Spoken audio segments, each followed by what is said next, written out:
Assalamualaikum warahmatullahi wabarakatuh. Good evening, everyone. My name is Mama Hafiyzul Hadi bin Hadi.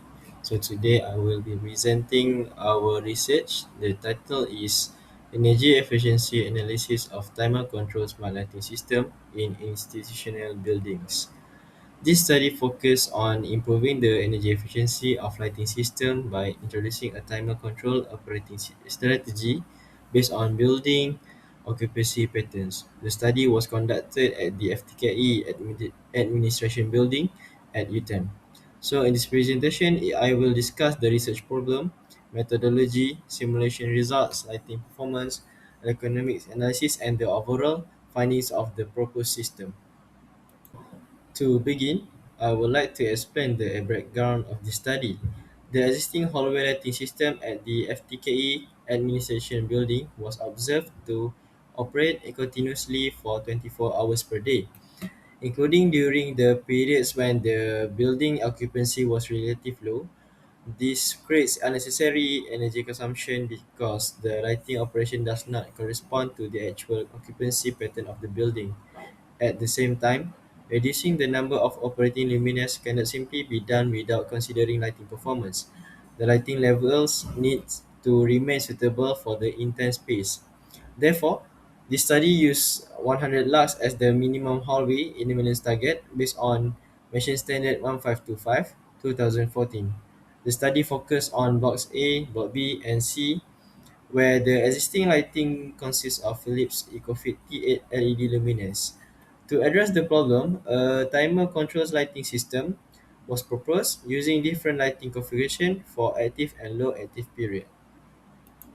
Moving to the research aim and methodology, the main aim of the study is to propose a timer control smart lighting system for the hallways and lobby of the FTKE administration building. There are three main stages in this research.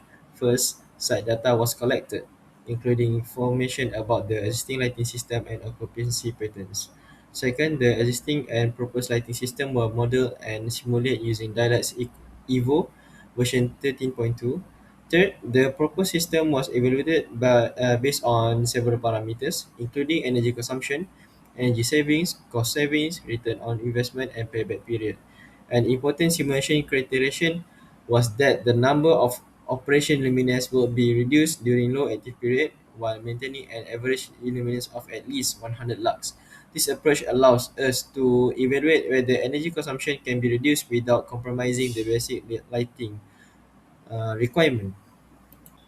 For the study site, the research was conducted at the FTKE Administration Building, UTEM, covering the hallways and lobbies area of Blocks A, Block B, and Block C. Based on the site observation, the existing lighting was manually switched and the luminaires were observed to remain continuously switched on. So the lighting system consists of Philips EcoFit T8 LED luminaires with ratings of 8 watts for the 600 millimeter and 18 watts for the 1200 millimeter. For the lighting simulation, I'm using Dialux Evo 13.2. The main lighting standard considered in the study was Malaysian Standards 1525 2014. The key illuminance threshold used for the simulation was 100 lux. The study also considered uniformity, with the paper stating a uniformity ratio is in the range of the zero point 0.4 and to 0.5. Next is the proposed occupancy-based operating strategy. Based on the occupancy survey, the peak activity periods were observed between 7 a.m. to 1 p.m. and between 2 p.m. to 6 p.m. Therefore, these periods were classified as the active period with a total duration of 10 hours per day. During the active period, the full lighting configuration is maintained because occupancy is higher. The remaining 14 hours are classified as the low active period from 1 p.m. to 2 p.m. and from 6 p.m. to 7 a.m. During this period, the number of operating luminaires is reduced. The purpose is to match the lighting operation with the actual occupancy pattern instead of operating all luminaires continuously. This scheduling strategy is the main concept behind the proposed timer control smart light system. To demonstrate the simulation process, This slide presents an example from Block A Level 1. During the active period, 24 luminaires were operated, giving a total connected lighting power of 192 watts. The resulting average illuminance was 139 lux. During the low active period, the number of operating luminaires was reduced from 24 to 18, reducing the connected lighting power to 144 watts. Even with fewer luminaires operating, the average illuminance remained at 105 lux, which is still above the 100 lux minimum target. This demonstrates that the proposed approach can reduce the number of operating luminaires during low occupancy period while maintaining the required average illuminance. The same optimization approach was then applied across level 1 to level 4 across Block A, Block B, and Block C. This slide presents the energy consumption result for the three blocks. For Block A, the annual energy consumption decreased from 7,289 kilowatt hours to 6,631 kilowatt hours after implementing the proposed timer control operation. For Block B, consumption decreased from 8,411 kilowatt hours to 7,263 kilowatt hours. Finally, for Block C, consumption decreased significantly from 19,062 kilowatt hours to 14,177 kilowatt hours per year. These results show that all three blocks achieved energy reduction after applying the timer control strategy. The largest reduction can be observed in Block C, which has the highest energy consumption among the three blocks. Overall, this result demonstrates that the scheduling the lighting operation and reducing luminance during low active periods can provide meaningful energy savings. Looking at the overall energy performance, the existing continuous operation consumed approximately 34,762 kilowatt hours per year.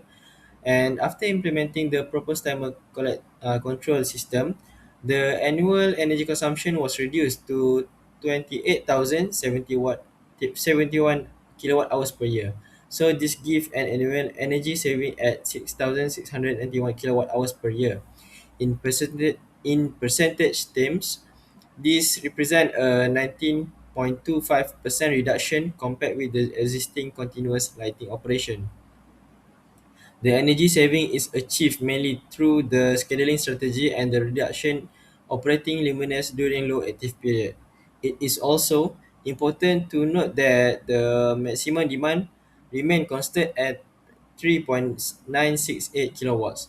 Therefore, the main benefit identified in this study is the reduction in annual lighting energy consumption rather than a reduction in the maximum demand. Energy savings alone are not sufficient if the lighting performance becomes unacceptable.